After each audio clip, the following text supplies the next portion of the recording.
जय गुरु जी संगत जी। गुरु जी रहमा चैनल पे आप सभी संगत का स्वागत है। आज का सत्संग बहुत ही खास सत्संग गुरु महाराज की पुरानी संगत जेठरा अंकल का सत्संग है।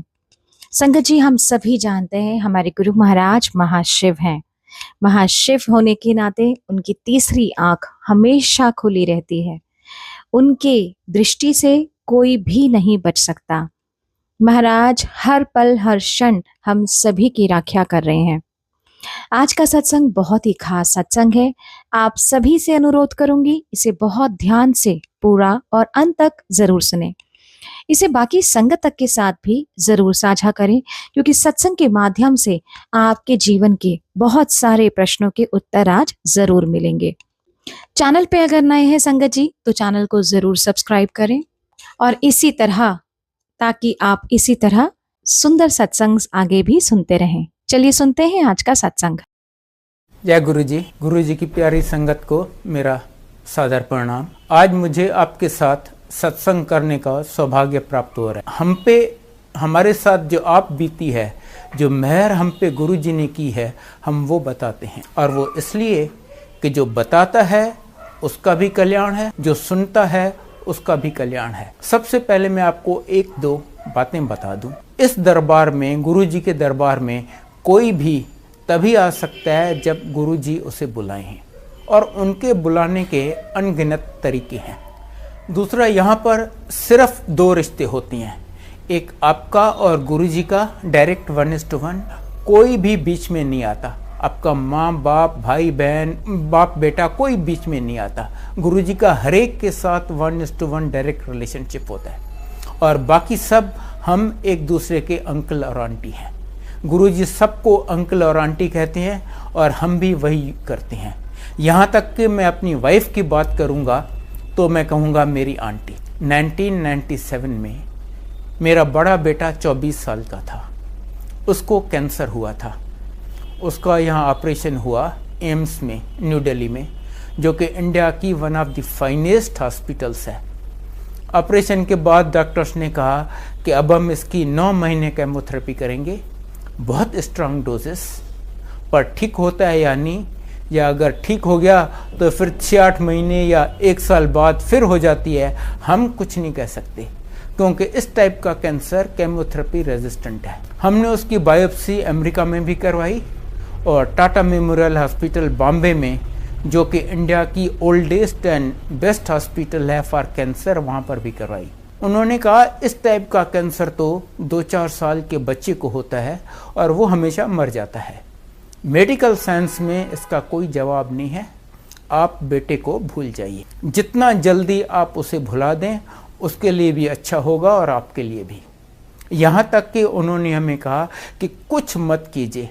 अगर आपने कुछ किया तो हो सकता है आप उसकी ज़िंदगी कुछ दिन या कुछ हफ्ते बढ़ा सकें, पर आप सिर्फ उसकी और अपनी दोनों की परेशानी बढ़ा देंगे। उसको जाने दीजिए। आप समझ सकते हैं हमारी क्या हालत हुई होगी। पर अब हमें लगता है कि शायद ये गुरु जी की लीला थी हमें अपनी शरण में बुलाने की, क्योंकि अगर ये नहीं होता तो जैसी मेरी ज़िंदगी जा रही थी, हम शायद गुरु जी के यहाँ जाते ही नहीं। मैं गवर्नमेंट ऑफ इंडिया का एडवाइज़र था, और मेरी आंटी गवर्नमेंट ऑफ इंडिया में चीफ मेडिकल ऑफिसर थी।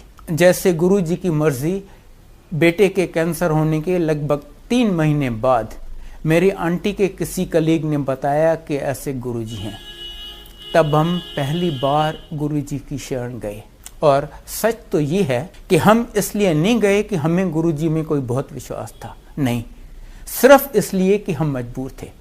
हमारे पास और कोई रास्ता ही नहीं था, और कोई द्वार था नहीं जो हम खटखटा सकें। पहले दिन गुरु जी ने मेरे बेटे को सिर्फ 2 अक्षर बोले, कल्याण कीता।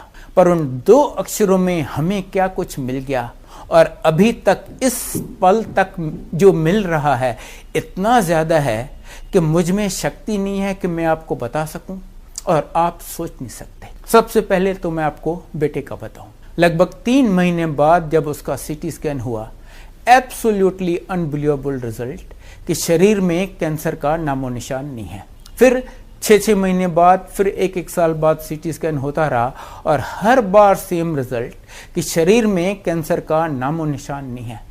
और जो डॉक्टर्स कहते थे कि आप बेटे को भूल जाइए, कहने लगे आप भूल जाइए कि इसे कभी कुछ हुआ था, he is absolutely all right. फिर गुरुजी कहने लगे मुंडे दाव्या कर लो, मुंडे दाव्या कर लो। हमने लगभग 2 साल अपनी पूरी कोशिश कर ली पर कहीं बात नहीं बनी।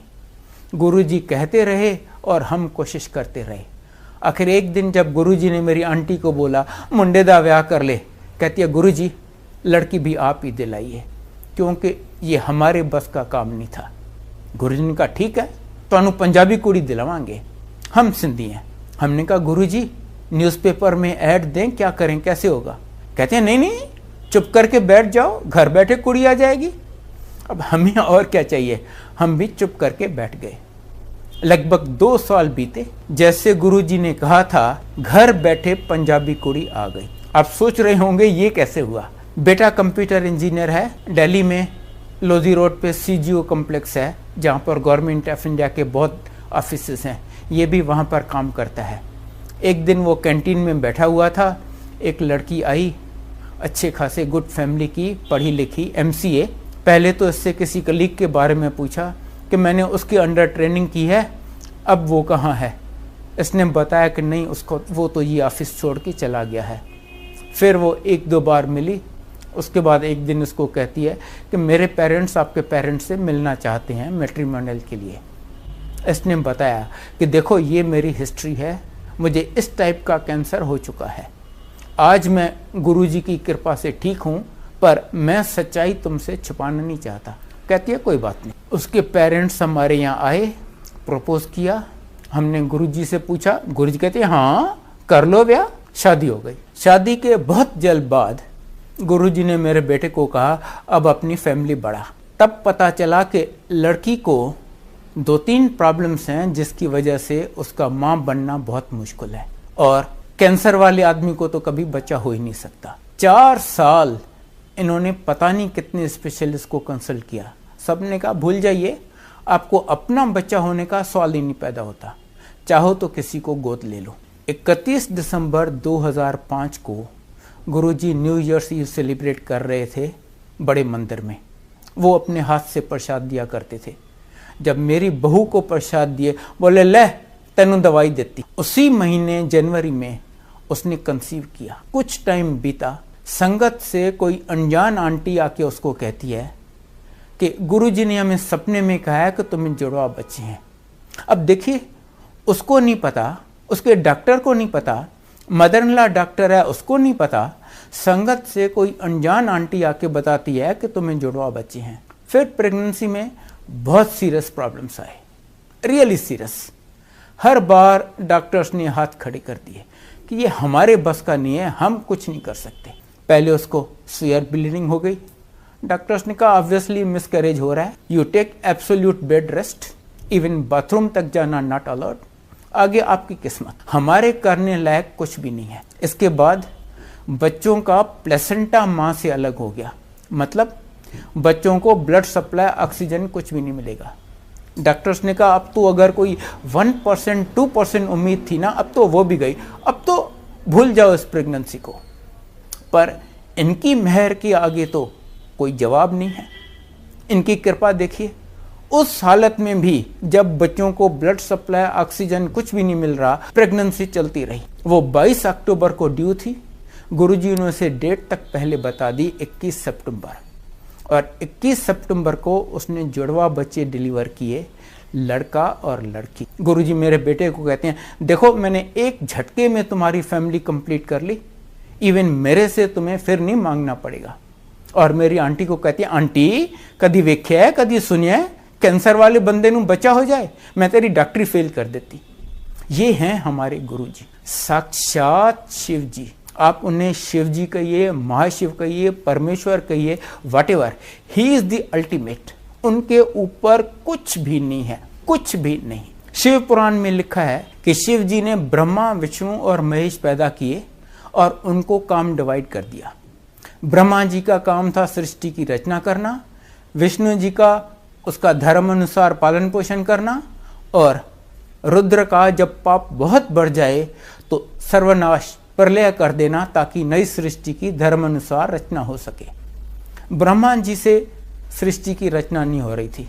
उन्होंने शिव जी को रिक्वेस्ट किया, महाराज ये काम भी आप ही कीजिए। शिव जी ने फटाफट अपने जैसे कई शिवगण पैदा कर दिए, सब 3 आंखों वाले, जटाधारी, नीलकंठ। ब्रह्मा जी कहते हैं नहीं महाराज, नहीं, ऐसे नहीं, आप ऐसे जीवों की उत्पत्ति कीजिए जो जन्म मरण के चक्कर में चलते रहें, जो जीवन मृत्यु से डरते हों। शिव जी कहते हैं नहीं, ऐसे पापी जीवों को मैं नहीं पैदा करूंगा, ऐसे जीवों की उत्पत्ति तो तुम ही करो। मैं कभी कभी गुरु बन के पृथ्वी पर उनका कल्याण करने के लिए आऊंगा, और इस बार वो हमारे गुरु जी के रूप में हमारा कल्याण करने के लिए आए थे। गुरु जी बार बार कहते थे, मैं सिर्फ अपनी संगत का कल्याण करने के लिए आया हूं। आपको पता ही नहीं मैं कितने जन्मों से आपके साथ जुड़ा हुआ हूं, मैं अपनी उस संगत को इकट्ठा करने के लिए आया हूं। इसीलिए यहाँ पर कोई नया पुराना नहीं है, कोई छोटा बड़ा, अमीर गरीब, कोई भेदभाव नहीं है। अगर है तो एक छोटा सा भेद है। गुरु जी कहते हैं जो बड़े लोग हैं, जो अमीर हैं, वो मेरे पास आते हैं, जो छोटे लोग हैं उनके पास मैं जाता हूं। और गुरु जी सबको इतना ब्लेस करते हैं, without any distinction, without any भेदभाव। जैसे आप सूरज के सामने जाएं, सूरज सबको रोशनी देता है विदाउट एनी डिस्टिंक्शन। गुरु जी भी कहते हैं मेरी शरण में जो बड़े से बड़ा पापी आ गया, मैं उसे भी ब्लेस करूंगा। I am duty bound to bless. Guru ji कहते हैं आपके 90% कर्म मैं माफ कर देता हूं, और वो सिर्फ एक शिव जी ही कर सकते हैं।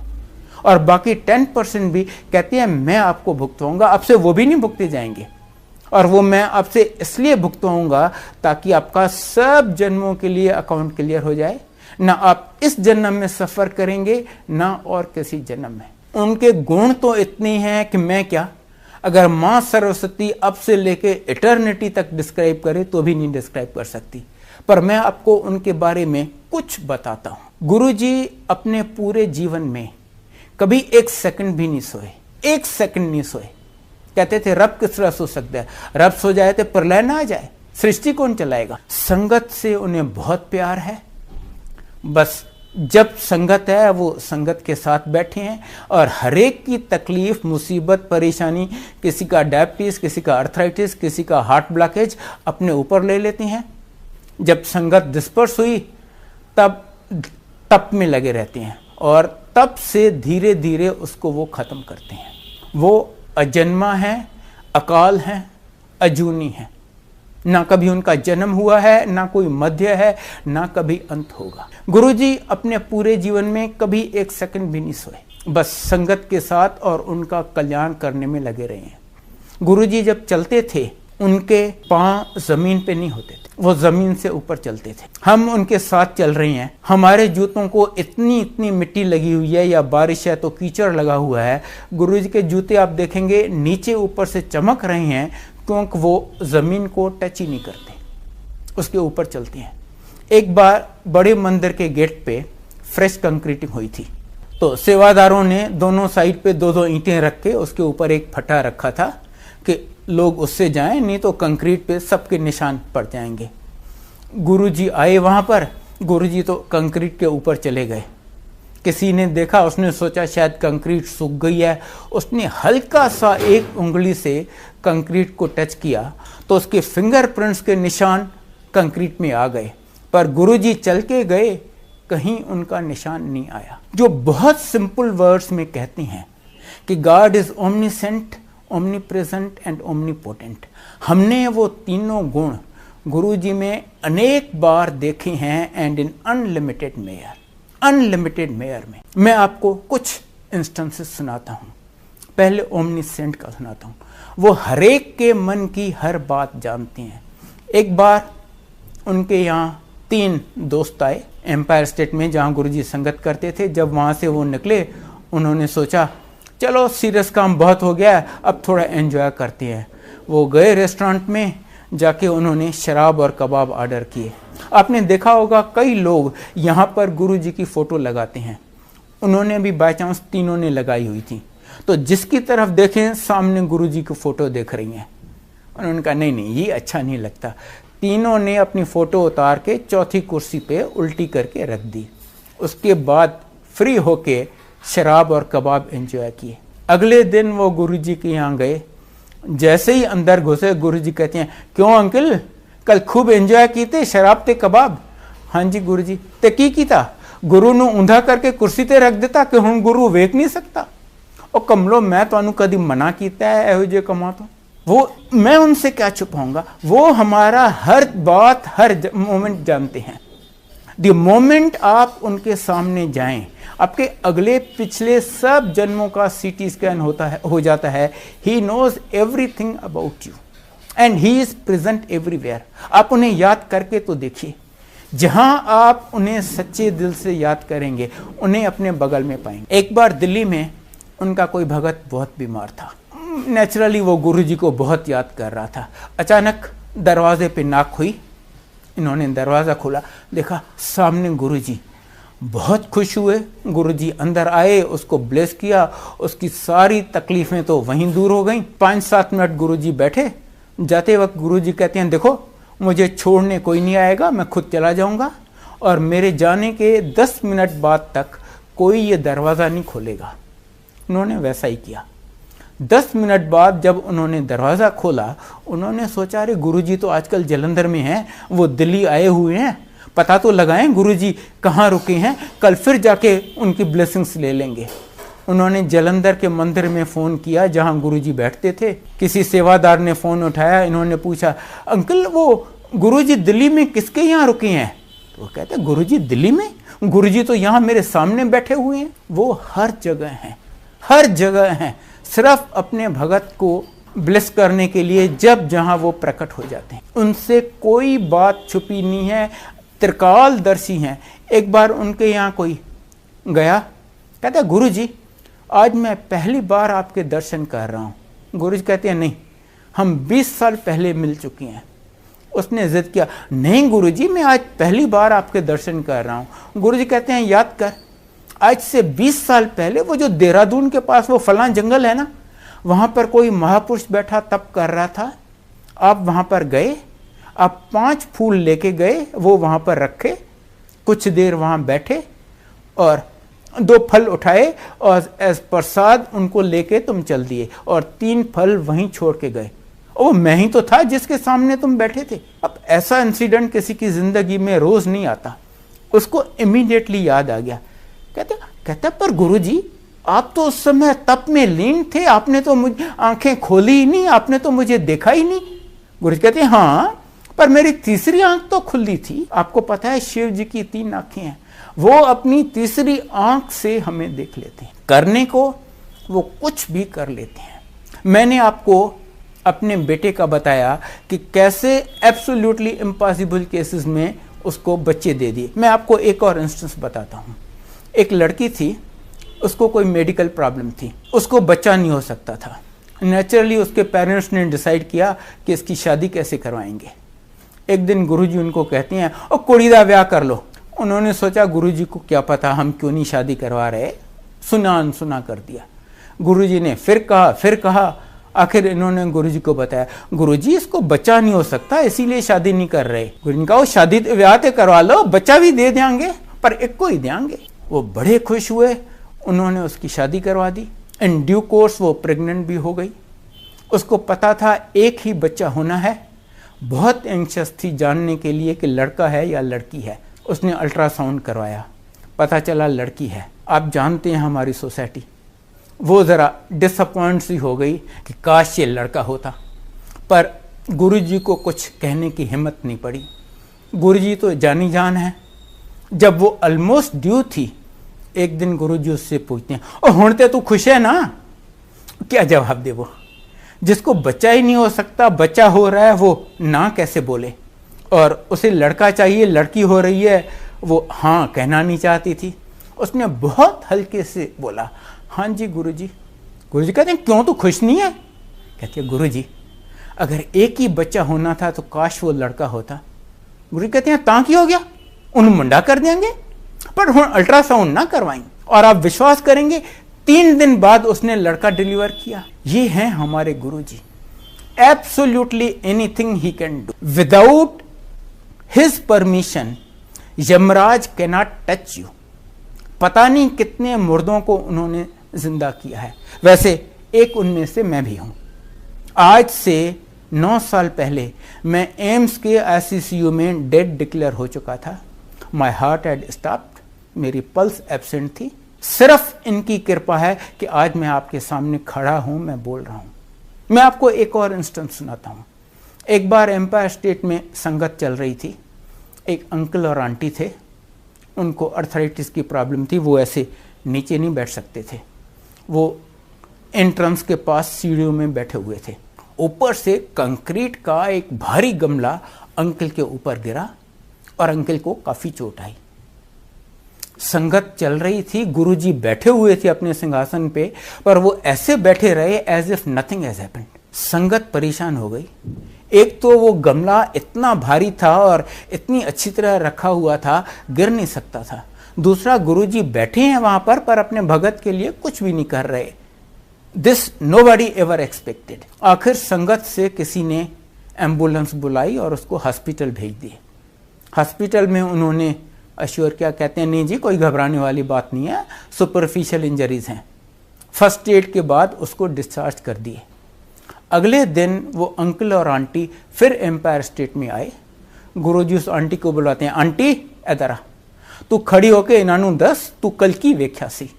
तो वो आंटी खड़ी होके सुनाती है, कहती है कल मैं वहां पर सीढ़ियों में अपने अंकल के साथ बैठी थी, वहां यमराज आया, वो मेरे हस्बैंड को ले जाने लगा। गुरुजी उधर बैठे हुए थे, उनके शरीर से एक और गुरुजी निकले और वो चल के यहाँ पर आए और यमराज को बोले नहीं ये मेरा भगत है, आज तू इसको हाथ नहीं लगाएगा। यमराज ने बहुत बहस की कि गुरुजी आपको पता है इसका टाइम खत्म हो चुका है, आज मुझे इसे ले जाने दीजिए। गुरुजी ने कहा नहीं ये मेरा भगत है, आज मैं तुम्हें इसे किसी हालत में ले जाने नहीं दूंगा। जब बहुत बहस के बाद यमराज ने देखा कि गुरुजी जिद पर हैं, उसकी बात नहीं मान रहे, वो निराश होकर जाने लगा और जाते जाते फ्रस्ट्रेशन में उसने गमले को हाथ मारा और गमला आके मेरे हस्बैंड के ऊपर गिरा। ये हैं हमारे गुरुजी। बड़ी से बड़ी बीमारी और कुछ नहीं है तेनू वहम ना की तकर, ये कह के ठीक कर दिया। बड़ी से बड़ी, मैं आपको अपनी मदर का सुनाता हूं। मेरी माँ लगभग 80 साल की थी, उनको 20-25 साल से इंसुलिन के इंजेक्शन लगते थे। और आपको शायद पता हो इंसुलिन का इंजेक्शन एक बार लगना शुरू हो मरने दम तक कभी बंद नहीं होता। उनको अर्थराइटिस की प्रॉब्लम थी, वो चौकी मार के नीचे नहीं बैठ सकती थी। हार्ट की प्रॉब्लम थी, लिवर की, डाइजेशन की, आप जो बोलें। वो तो गुरुजी के यहाँ आती भी नहीं थी। एक दिन हमारे बहुत जिद करने पे वो आ गई। गुरुजी ने कहा बैठ जा, वो चुप करके नीचे बैठ गई। 1.5-2 घंटे के बाद जब उठी, कहती अरे मैं आज नीचे कैसे बैठ गई, मैं तो चौकी मार के बैठ ही नहीं सकती। और बस उस दिन के बाद उसने चौकी मार के बैठना शुरू कर दिया। अर्थराइटिस खत्म। फिर गुरुजी ने उसको बर्फी प्रसाद दिया। कहती हाय मुझे तो रोज इंसुलिन के इंजेक्शन लगती हैं, ये मैं इतना मीठा कैसे खाऊंगी। प्रसाद है, चलो जरा सा खा लिया, बाकी रख लिया कि घर चल के बच्चों को दे देंगे। 2 मिनट बाद गुरु, वहां इतना क्राउड था कि गुरुजी देख नहीं सकते थे कि किसने प्रसाद खाया किसने नहीं खाया। 2 मिनट बाद गुरुजी ने उसे फिर बुलाया, पहले से ज्यादा बर्फी दिए और बोले ये यहीं खानी है। अब वो घबरा गई, अब तो मैं फंस गई, अब मैं क्या करूं। संगत से सबने आके समझाया कि देखो अगर आप यहां खाते हो तो ये आपकी दवाई है, घर जाके खाते हो तो मिठाई है। उसने वो सारी खा ली और रिजल्ट ये हुआ कि 8-10 दिन में उसका इंसुलिन का इंजेक्शन लगना बंद हो गया। डॉक्टर ने कहा diabetes is well under control, रोज एक टैबलेट खा लिया करो। ऐसे ऐसे तो वो आपकी बीमारियां ठीक करती हैं। ही can do absolutely anything, absolutely anything. एक बार एम्पायर स्टेट में संगत चल रही थी, अचानक काफी जोर का अर्थक्वेक आया। सारी संगत घबराने लगी। गुरुजी एक टांग दूसरी टांग के ऊपर रख के बैठे हुए थे, उन्होंने वो टांग नीचे जमीन पे रखी और धरती शांत हो गई। सूरज चमक रहा है, एक क्लाउड नहीं है, वो बारिश करवा देती हैं, या इतने जोर की बारिश होती है वो उसे बंद करवा के सूरज चमका देते हैं। कहते हैं सूरज रोज सवेरे मुझे प्रणाम करता है, उसके बाद निकलता है। मैं अगर एक उंगली उठाऊं तो सूरज ठंडा हो जाए। Absolutely anything he can do and he does. और हमने ये सब अपनी आंखों से देखा हुआ है।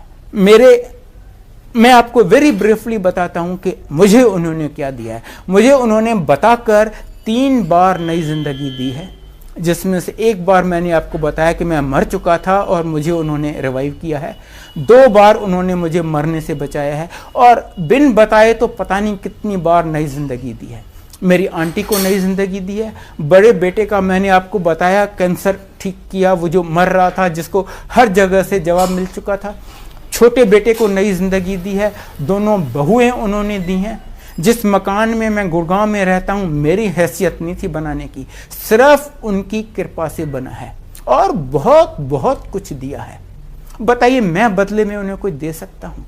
वो तीनों लोगों के मालिक, हम एक बड़े भिखारी उनके सामने। इसीलिए गुरुजी कहते हैं कुछ नहीं करना। और जहां तक पूजा पाठ का सवाल है, आपने शायद पढ़ा हो, देवी पार्वती को 3000 वर्ष कठोर तप करना पड़ा था, तब शिव जी के दर्शन हुए। हमारी किसी की तो ऐसी हैसियत है नहीं। इसीलिए गुरुजी कहते हैं कुछ आपके बस का नहीं है। बस आपको गुरुजी ने हमारी लाइफ इतनी सिंप्लीफाई कर दी है। मैं आपको कुछ चीजें बताता हूं जो आपको करनी है। देखिए, उनके हाथ तो बहुत बड़े हैं, वो तो हमें ब्लेस करते रहते हैं, हर एक को विदाउट एनी डिस्टिंक्शन। पर आप कितनी लेते हैं ब्लेसिंग्स, ये आप पे डिपेंड करता है। एक नदी बह रही है, उसमें तो अनलिमिटेड जल है, पर कोई उसमें से एक लोटा भर के ले आता है, कोई बाल्टी भर के ले आता है, कोई उसमें गोता लगाता है। आप कितना ले पाते हैं डिपेंड्स ऑन यू। उसके लिए मैं आपको कुछ बातें बताता हूं। पहली बात, जब भी कहीं सत्संग होता है, प्लीज आप टाइम से आइए। अगर सत्संग का टाइम 7 बजे है तो गुरुजी तो आके अपने सिंहासन पे 7 बजे विराजमान हो जाते हैं। अगर हम उसके लेट आए, माफ कीजिए, ये ठीक नहीं लगता और हम अपनी ब्लेसिंग्स गवा रहे हैं। दूसरा, आप जब यहां आते हैं, जो हो रहा है पूरी कंसंट्रेशन उस पर कीजिए। अगर शब्द चल रहे हैं तो वो शब्द सुनिए, कोई सत्संग कर रहा है तो वो सुनिए। आप अपना गुरुजी से कनेक्शन लगाइए। गुरुजी बार बार कहते थे, यहां पर आप सिर्फ मेरे लिए आते हो, यहां पर no socialisation, no business deals, no बातें करना और एनीथिंग। एक बार संगत चल रही थी, 2 आंटियां लगातार बात कर रही थी अपने। उनमें से एक थी पुरानी संगत, एक पहली बार आई थी।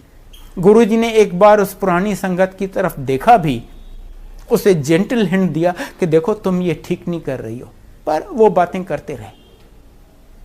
जब लंगर खत्म हुआ और वो नई वाली आंटी चली गई, ये पुरानी वाली आंटी गुरुजी को कहती है, गुरुजी उस आंटी को बहुत प्रॉब्लम्स, बहुत तकलीफें थी, वो मुझे सुना रही थी, अब मैं कैसे नहीं सुनती। गुरुजी कहते हैं, अगर वो तकलीफें तुम्हें सुनाने के बदले वो शब्द सुनती, उसकी सारी तकलीफें वहीं दूर हो जानी थी। ये है शब्द की इंपॉर्टेंस। आप सिर्फ गुरुजी से कनेक्शन कीजिए, उन पे थोड़ी श्रद्धा रखिए, उनको प्यार कीजिए, उनसे कनेक्शन कीजिए। कनेक्शन का मतलब हर बात में आप उनको याद कीजिए। अब मैंने आपको बताया कि बैठ के पूजा पाठ करने का हमारा कोई औकात नहीं है। आप चलते फिरते, उठते बैठते, टॉयलेट सीट पे सैर करते, कुकिंग करके जब आए उन्हें याद कर लीजिए। गुरुजी कहते हैं, इवन कील ठोकते वक्त आप मुझे याद कीजिए। इतना सिंपल। उन्होंने हमें हर वहम, हर बंधन से निकाल दिया। कहते हैं आपके बस का कुछ है ही नहीं, बस आप सिर्फ आते यहां रहो, मेरे से कनेक्शन करो, जब हो सके तो मुझे याद करो, जितना हो सके लोगों का भला करो। अगर आप भला नहीं कर सकते तो नहीं, पर किसी का बुरा मत करो। दूसरा, गुरुजी कहते हैं नो ABC। ए मतलब अब्यूज, किसी को अब्यूज मत करो। बी मतलब ब्लेम, किसी को ब्लेम मत करो। सी मतलब क्रिटिसाइज, किसी को क्रिटिसाइज मत करो। बस उनसे कनेक्शन करो, लीव एवरीथिंग टू हिम। उनसे कुछ मांगो नहीं, सिर्फ मानो। मैं आपको विश्वास दिला सकता हूं कि ये वो द्वार है जहां पर आपको हर चीज मिल सकती है, पर टाइमिंग और प्रायोरिटी गुरुजी डिसाइड करते हैं। वो पहले लाइफ देते हैं, फिर हेल्थ, फिर वेल्थ, फिर हैप्पीनेस और आपको जो कुछ चाहिए। अगर कोई चीज आपको इस द्वार पे नहीं मिलती, रेस्ट अश्योर्ड वो आपके लिए अच्छी नहीं है। जो चीज आपके लिए अच्छी है वो बिन मांगे आपको दे देती हैं। और ये मत सोचिए कि आज गुरुजी नहीं है, इनफैक्ट आज तो पहले से कहीं ज्यादा कल्याण हो रहे हैं, क्योंकि जब तक गुरुजी इंसानी चोले में थे उनको मर्यादा के अंदर रहना पड़ता था। मैंने आपको बताया मेरे बेटे का कैंसर ठीक किया, वो कैंसर उन्होंने अपने ऊपर ले लिया, फिर धीरे धीरे तब से उसको खत्म किया। आज उनको ना वो शरीर है ना वो लिमिटेशन है, इसीलिए आज पहले से कहीं ज्यादा और कहीं क्विक कल्याण हो रहे हैं। तो बस जिस दिन आप गुरुजी के यहां आते हैं, I can assure you, proves A turning point in your life. उसके बाद आप कभी मुड़ के नहीं देखते। आज गुरुजी की संगत करोड़ों में है, and I can assure you, उनमें से एक भी ऐसा नहीं मिलेगा आपको जो ये कह सके कि जब मैं गुरुजी के यहां आया था आई वॉज बेटर ऑफ। नहीं, in every respect everybody is better off than वो वहां पर आया। बस आप यहां आते रहिए, लीव एवरीथिंग टू हिम, और देखिए आपकी जिंदगी कैसे चमका देते हैं। मैं आपको एक इंस्टेंस बता रहा हूं कि गुरुजी अपने भक्तों की लाज कैसे रखते हैं। एक बार कोई 20-25 आदमियों का ग्रुप माता वैष्णो देवी पे जा रहा था। ट्रेन रात को 11-11:30 बजे थी। उनमें से एक गुरुजी का भगत था। उसने सोचा ट्रेन तो इतना लेट है, चलो मैं तब तक गुरुजी के मंदिर से होके आता हूँ। वो गुरुजी के यहाँ गए। वहाँ पर स्ट्रिक्ट रूल है कि जब गुरुजी आपको आज्ञा दें तभी आप वापस जा सकते हैं। वो बैठा रहा जब तक गुरुजी उसे आज्ञा दें, और गुरुजी ने जब तक उसको आज्ञा दी, बहुत लेट हो गया था, तब तक उसकी ट्रेन चली गई। और ऐसा हुआ कि बाय चांस जो 20-25 लोग जा रहे थे सबकी टिकटें इसी के पास थीं। जब गुरुजी ने उसे आज्ञा दी और वो स्टेशन पे पहुंचा तो उसके सब दोस्त उस पर बहुत गर्म हो गए। यार तुम अच्छी आदमी हो, पता नहीं कौन से गुरु के पास चले गए और हमारी भी इतनी बढ़िया ट्रिप वैष्णो देवी की मिस करवा दी, अच्छे रिस्पॉन्सिबल आदमी हो तुम तो। इसके पास तो कोई जवाब था नहीं। सामने से एक टीटी दौड़ता हुआ आया, कहता है क्या है भाई साहब, किस बात पे इतना शोर हो रहा है। उन्होंने कहा देखो ना, ये पता नहीं कौन से बाबे के पास चला गया और हमारी ट्रेन मिस करवा दी। तो टीटी कहता है क्या बात है, वो एक नई ट्रेन शुरू हुई है ना, श्रद्धा एक्सप्रेस, वो वहां खड़ी है सामने प्लेटफॉर्म पे, आप उसमें चले जाइए ना। वो अभी रिसेंटली शुरू हुई है, कई लोगों को उसका पता भी नहीं है, आपको उसमें जगह मिल जाएगी। ये गए उस प्लेटफॉर्म पे, देखा ट्रेन खड़ी है जिसमें एक भी पैसेंजर नहीं है। कैन यू इमेजिन, इंडिया में ट्रेन जिसमें एक भी पैसेंजर नहीं हो। ये सब एक डिब्बे में बैठे और जैसे ही बैठे ट्रेन चलना शुरू हो गई, इनको जम्मू ले गई। वहां से ये गए माता पे, दर्शन किए बहुत अच्छे। जब वापस आए इन्होंने सोचा यार ये ट्रेन तो बहुत अच्छी है, जाते वक्त हमें इतना लेट चली फिर भी हमारी शेड्यूल ट्रेन से भी पहले पहुंचा दिया, चलो हम इस ट्रेन से चलते हैं। गए बुकिंग विंडो पे कि जी हमारा ये टिकट चेंज कर दीजिए, हम श्रद्धा एक्सप्रेस से वापस जाना चाहते हैं। वो बुकिंग विंडो क्लर्क कहता है कौन सी श्रद्धा एक्सप्रेस, ऐसी तो कोई ट्रेन है ही नहीं। कहते हैं यार कमाल करते हो, 2 दिन पहले तो हम इस ट्रेन से आए हैं।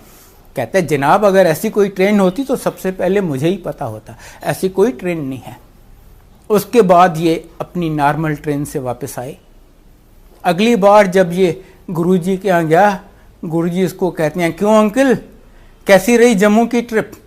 फिर गुरुजी कहते हैं जब अपने भगत पे बन आती है ना तो गुरुजी को कुछ करके दिखाना पड़ता है। वो श्रद्धा एक्सप्रेस उन दिनों थी ही नहीं कोई, उससे कोई 5-7 साल बाद अब शुरू हुई है, 2 साल हुए हैं ये ट्रेन शुरू हुई है श्रद्धा एक्सप्रेस। ये हैं हमारे गुरुजी और इस हद तक वो जाते हैं हमारी लाज रखने के लिए।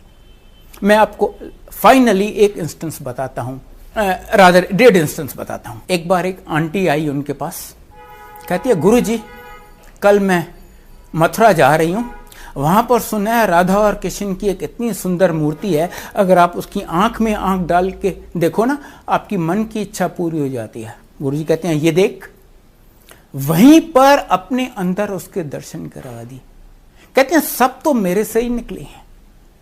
एक सरदार आया उनके पास, गुरुजी ने पूछा की चाहिए तेनू।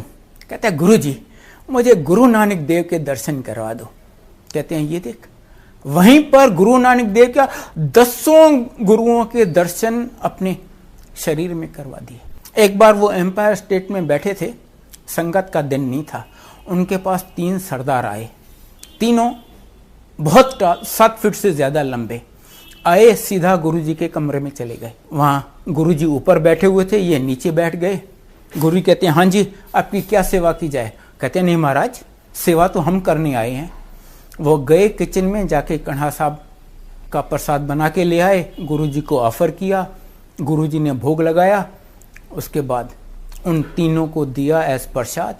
उन्होंने वो प्रसाद लिया, कुछ देर बातचीत होती रही और फिर तीनों उठे और चल दिए। संगत का दिन नहीं था, बाहर सिर्फ एक सेवादार बैठा हुआ था। वो बड़ा क्यूरस था, कहते यार ऐसी पर्सनैलिटी तो मैंने कभी देखी नहीं, देखूं तो सही ये कौन है, कहाँ से आए हैं, क्यों आए हैं। वो उनके पीछे पीछे गया, मेंटेनिंग थोड़ा सा रेस्पेक्टेबल डिस्टेंस। जहां जरा सी टर्निंग आई, तीनों गायब हो गए। ये दौड़ता हुआ एम्पायर स्टेट कॉम्प्लेक्स के गेट पे पहुंचा और वॉचमैन से जाके पूछा, अरे भाई वो तीनों सरदार कहाँ गए, वो जो इतने लंबे आए थे? वो कहते हैं, कौन से सरदार? और मैं यहाँ 2.5 घंटे से ड्यूटी पे हूँ, ऐसा कोई सरदार ना यहाँ से अंदर गया है ना कोई बाहर आया है। ये और कुछ तो कर नहीं सकता था, वापस आ गया। गुरुजी तो जानी जान है, उनको तो पता है ये कहाँ गया है, क्यों गया है। जैसे ही ये अंदर घुसा, गुरुजी कहते हैं, क्यों वो सरदार लब्बे नहीं? और ब्रह्मा विष्णु महेश सी, इमेजिन, ब्रह्मा विष्णु महेश जिनके दर्शन करने आते हैं, वो क्या चीज है। हम सब बहुत भाग्यशाली हैं कि उन्होंने हमें अपनी शरण में बुलाया है।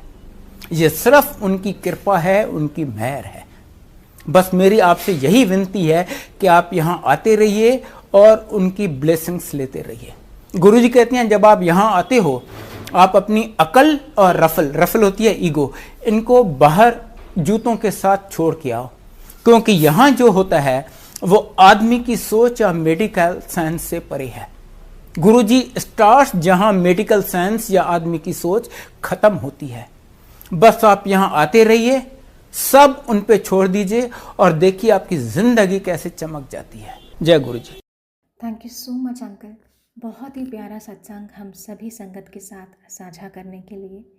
शुक्राना है गुरु महाराज का, जो हर दिन, हर पल, हर क्षण अपनी ना जाने कितनी ही संगतों का कल्याण करते आ रहे हैं। उम्मीद करूंगी कि हमेशा की तरह आज भी संगत को अपनी बहुत सारी उलझनों के, बहुत सारे प्रश्नों के उत्तर ज़रूर मिले होंगे। संगत जी, गुरु महाराज इसी तरह अपनी कृपा दृष्टि हम सभी पर करते रहें, इसी कामना के साथ जय गुरु जी। शुक्राना गुरु महाराज।